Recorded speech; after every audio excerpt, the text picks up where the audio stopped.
Hi, this is Matthew Cratter from Trader University, and today I want to talk about inflation, government lies and statistics, and the stock market. If you're interested in learning how the economy actually works so that you can make money in bull and bear markets, be sure to hit that subscribe button. So I wanted to use this phrase in my YouTube title, but didn't want to get dinged by the algorithm. But this is really what we're going to be talking about. They're lies, darn lies, and statistics.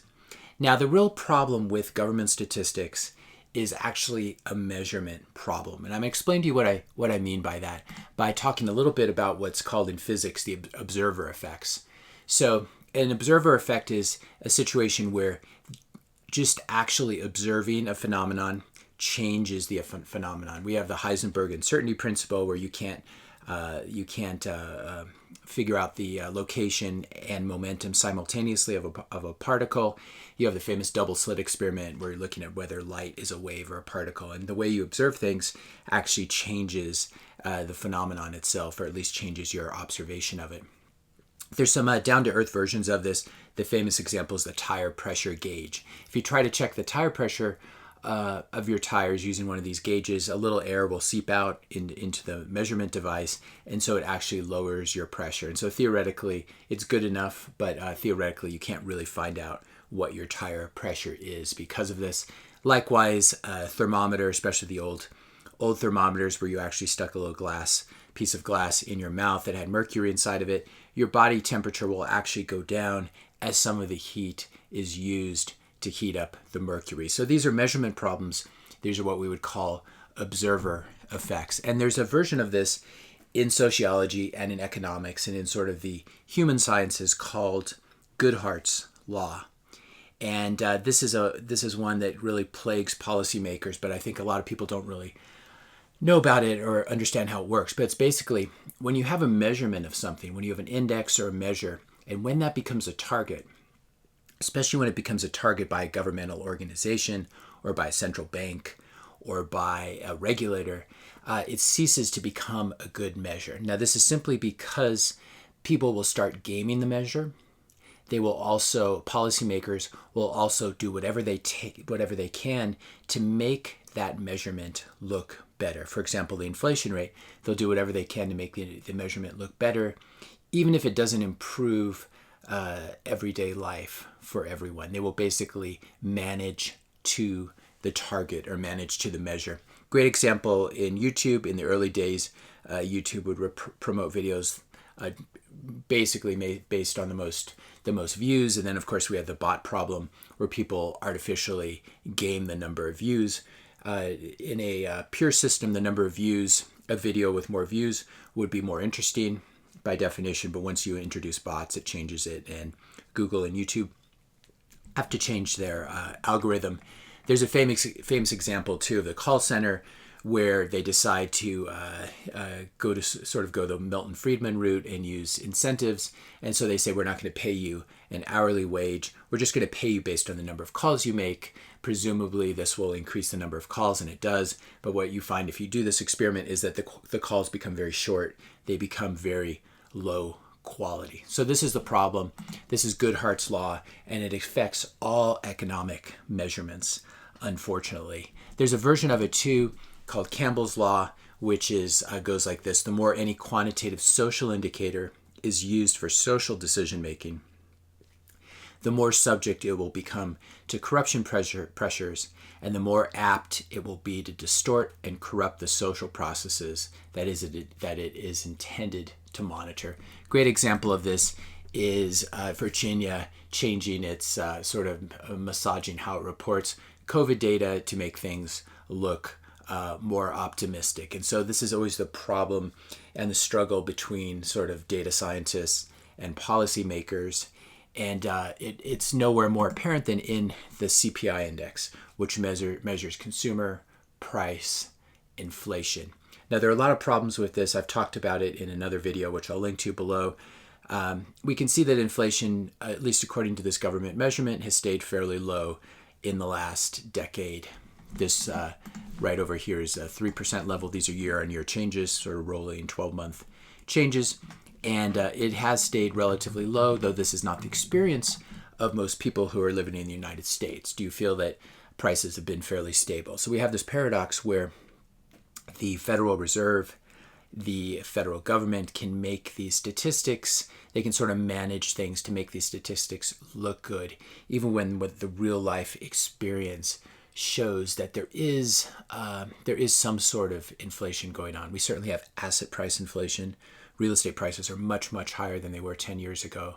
The stock market is much, much higher, etc. So this is sort of the Goodhart law's version of the consumer price index, where because the Fed is managing to the measure, this measurement no longer is really useful anymore. And we know intuitively, we can just feel that it's not useful. But I'm going to give you another problem with the CPI, which is often goes under the category of substitution bias. And the CPI actually measures what people buy. It doesn't measure what they want to buy. And so let's say my salary stays the same, but the price of the food I'm eating doubles, and I'm eating fairly healthy food. Well, what I may have to do is I'll spend the same amount of food, but it'll just be much lower quality food. If you look at how Americans ate in 1950 versus how they eat in 2020, there's a lot more fast food, there's a lot more processed food, there's a lot more low quality, less nutritious food. And this, it's higher sugar, higher salt, etc. This manifests itself in the obesity rates and the diabetes rates, etc. But there's no food inflation is basically under control according to the Fed because they're managing all their different indices.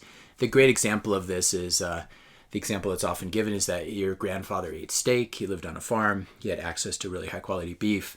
Maybe his son moved to the city. He ate a lot of ground beef. He ate at McDonald's in the early days, maybe when it was a little bit healthier.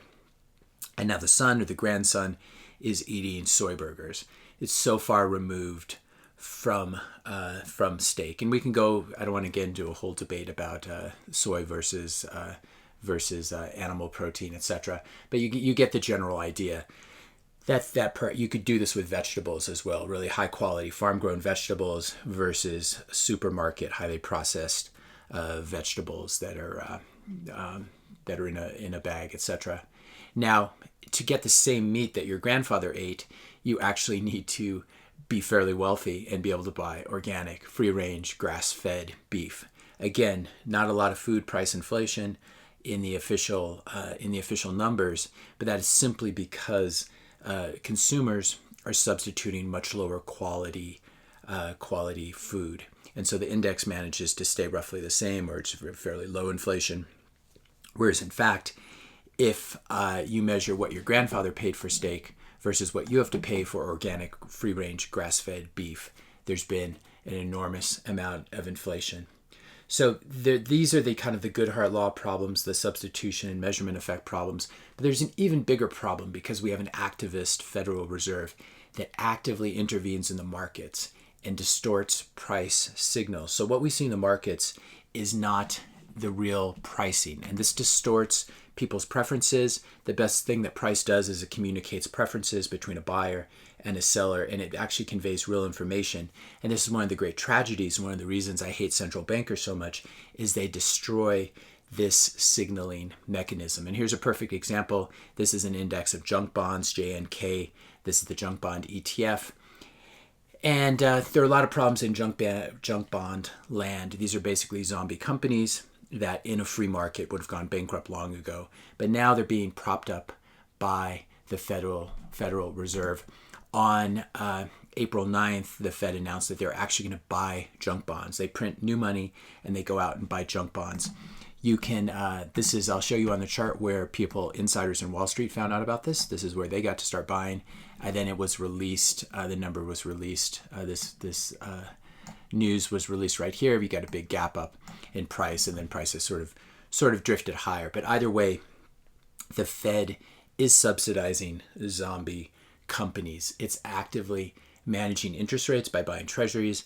It's managing sort of spreads and high yield rates by purchasing corporate bonds, junk bonds, etc. We have a great example from Charles Edwards here on Twitter. Stock market, this was a week and a half ago. Stock market corrects 9% in a week. So the Fed announces now they're buying corporate bonds. So this is what's very important to remember, that not only is the CPI a managed measurement index, but this is too. This is the S&P 500. This is the U.S. stock market, the 500 large cap companies that are in this index. This is now an actively managed measure. This will go up forever simply because it's being managed. And as such, it doesn't tell you that much about the real economy. It doesn't tell you about the valuation of stock. So I'm always getting emails and comments from viewers and subscribers who are saying, I'm just sitting in cash until valuations become reasonable. I'm sort of a Ben Graham, Warren Buffett type. And my response is always, good luck with that, because we don't have free markets anymore. We have the stock market being managed as a sort of, some people have called it a public utility, where this basically you have to have number go up and you have to have it go up no matter what. It doesn't matter if you get huge wealth inequality.